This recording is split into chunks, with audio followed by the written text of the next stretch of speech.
네, 10월달 가장 화제의 인물이라고 하면 역시나 일론 머스크였던 것 같습니다. 이 사람이 참 대단한 것들을 많이 보여줬죠. 자, 먼저 테슬라의 위 로봇 행사가 열렸습니다. 행사 후에 주가가 9%나 하락이 됐는데 사이버캡, 로봇 택시의 비전을 저렇게 보여줬죠. 핸들도 없고 페달도 없습니다. 자, 그래서 앱으로 호출해가지고 저 로봇 택시를 우리들이 앞으로 이용할 수 있게 된다라는 것을 보여줬어요. 이동하면서 별별 것들을 할 수 있고 잠도 잘 수 있다라는 것이죠.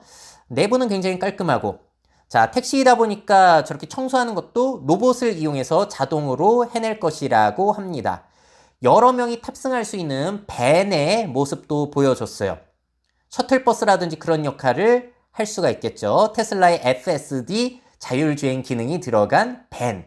상당히 기대가 되고, 이 자리에서 옵티머스 로봇들이 저렇게 여러 대가 나와서 군중들 사이를 돌아다니며 사람들과 소통을 하고 술을 따라주고 쿠키를 나눠주고 하는 것들이 행사에서 나와가지고 저는 굉장히 재밌게 봤습니다. 가위바위보도 하고 있는데 저렇게 빠르게 반응을 한다고요? 자, 사람들은 왜 근데 이 행사에 실망을 했는가? 더 버지사의 기사인데 테슬라 사이버캡은 멋져 보이는 프로토타입이지만 그 이상의 무언가가 필요했다라는 평가를 내렸어요. 자, 기사 내용 요약해 보자면은 센서, 비전 시스템, 온보드 처리 능력 등에 대한 자세한 설명이 없더라는 거예요. 자, 그리고 이게 2년 후에 판매가 될 것이다. 사이버 택시가 낡고 지친 약속을 되풀이한다라는 것이다. 맨날 몇 년 후에 될 것이다. 그래서 일론 머스크도 이번에 발표할 때 자기도 이야기할 때 머쓱한지 자기가 자율주행에 대해서는 꽤나 낙관적인 경향이 있는데 2026년 뭐 그쯤에서는 대량 생산될 것 같다라고 이야기를 했죠. 자, 무인 테슬라가 충돌했을 때 법적 책임은 누구한테 있는가? 그리고 규제는 지금 어떻게 해결하고 있는가? 그런 얘기가 전혀 없었고요.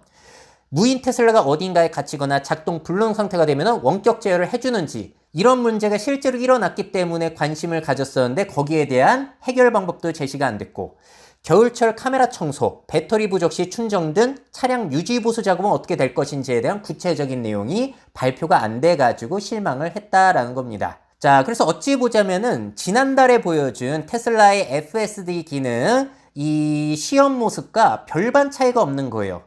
자, 기능은 똑같고 여기에서 핸들과 페달만 사라진 그런 정도라고 보시면 되겠고요.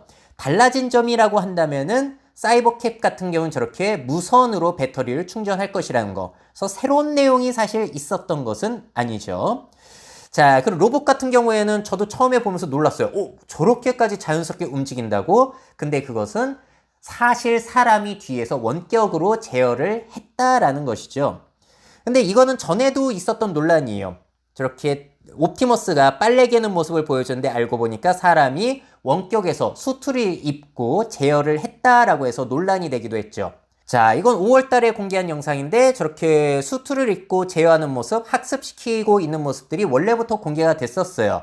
자, 그래서 이번에 저도 이 발표를 보면서 처음에는 놀랐다가 뭐 저렇게까지 반응이 빠르다고? 아, 저거 원격 제어구나.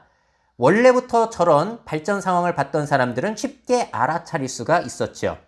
자, 근데 이것도 사실 알고 보면은 굉장한 기술인 것이 사람이 멀리 떨어져 가지고 저 로봇을 제어하는데 딜레이도 없고 굉장히 안정적으로 원격 제어가 되고 있다. 이것도 사실 굉장한 기술의 발전이라고 할 수가 있을 것 같습니다.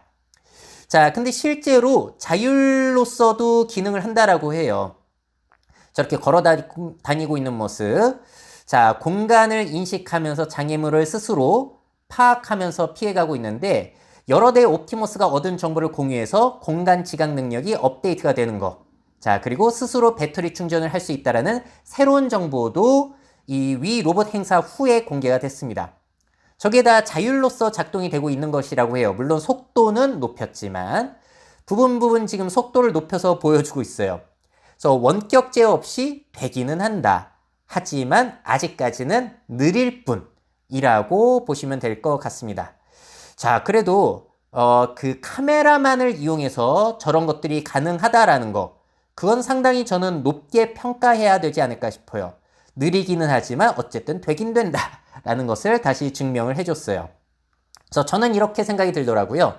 새로운 기술 공개는 크게 없었지만 그간의 기술로 미래 생활 비전을 아주 생생하게 보여준 점이 굉장히 인상 깊었던 행사 같았습니다.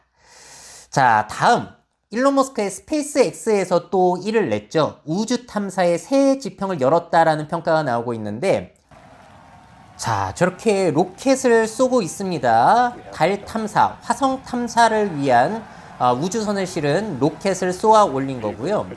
놀라운 점은 어디서 시작이 되냐면은 우주선을 분리한 다음에 로켓 추진체가 다시 지구상으로 돌아와서 착륙을 해서 재사용에 사용이 되는 건 뭐 예전부터 알고 있었지만, 이번에는 발사대의 저 로봇팔에 다시 로봇이 착 안겨가지고 착륙을 하게 됐다는 거예요.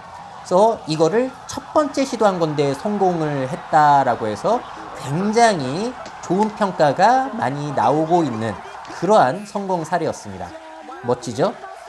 자, 근데 저는 이게 뭐 그렇게 대단한 건가라고 처음에 의문을 가졌던 것이, 원래부터 추진 로켓을 바다 위에 바지선, 배로 다시 재착륙을 시켜왔잖아요. 뭐가 다른 것인가?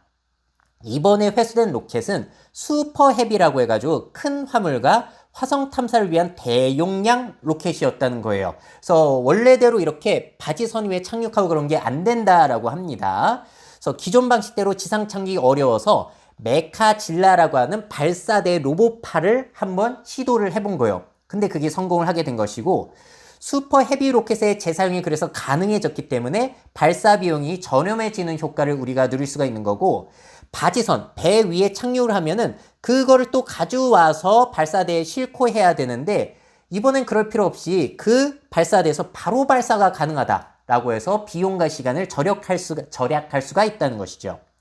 자, 달, 화성 탐사와 같은 대규모 미션의 비용을 절감하는 데 큰 의미가 있는 사건이라는 거예요. 자, 이렇게 10월달에 일론 머스크가 보여준 것들에 대해서 여러분들은 어떤 생각을 가지고 계시나요? 저는 일론 머스크가 일론 머스크했다라는 생각이 가장 먼저 들어요. 과장도 많지만 결국 엄청난 것을 또 해내는 사람이다라는 생각이 들었습니다. 여러분들은 어떤 생각이셨나요?